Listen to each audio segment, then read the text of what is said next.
Yo, Baka Yalo, Kono Yalo, et oui, on se retrouve pour les premiers spoilers de One Piece, chapitre 1134. Bien évidemment, l'agent secret des États-Unis d'Amérique du Nord, il est derrière Oda comme d'habitude, il est au taquet, il regarde dès qu'il dessine un tout petit peu, même s'il est en pause à chaque fois.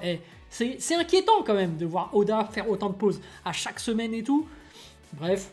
Bon, on se regarde ça tous ensemble, hein, avant de commencer la vidéo, instant auto-promo, bien évidemment, mon manga Wolfus, disponible légalement et gratuitement sur Manga Draft. Je te mets le lien en description, comme ça tu pourras cliquer dessus, et après tu me fais un retour par rapport à ce banger. Je le répète, mon manga Wolfus, disponible légalement et gratuitement sur Manga Draft.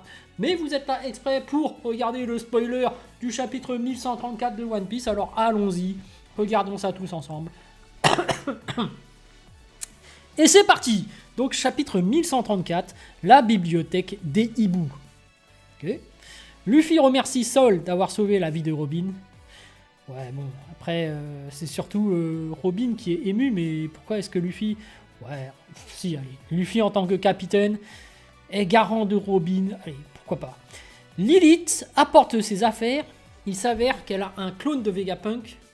Stella, il s'avère qu'elle a un clone de Vegapunk. Stella... Elle a des projets pour Elbaf. C'est bizarre. Il s'avère qu'elle a un clone de Vegapunk. Non, c'est bizarre. Il s'avère qu'elle est un clone de Vegapunk, je dis pas, mais il s'avère qu'elle a un autre clone. Attends, je comprends pas la phrase là.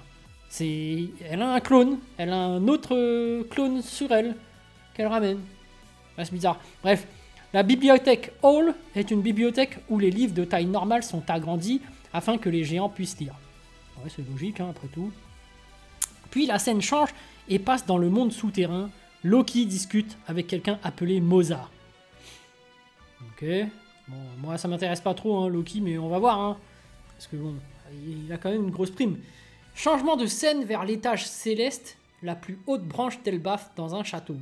Soudain, un cercle magique apparaît. 2 personnes sortent du cercle. L'une d'elles ressemble à Shanks, identique au chapitre 907. Oh, attends.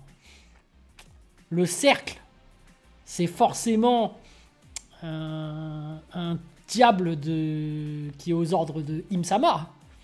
Donc ça voudrait dire que la personne qui ressemble à Shanks serait au service d'Im-sama.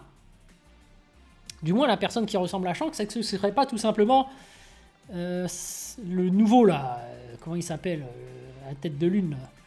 Le vieux. Non, après ils disent il ressemble, ça veut dire qu'il est jeune. Ça veut dire que c'est peut-être le frère de Shanks.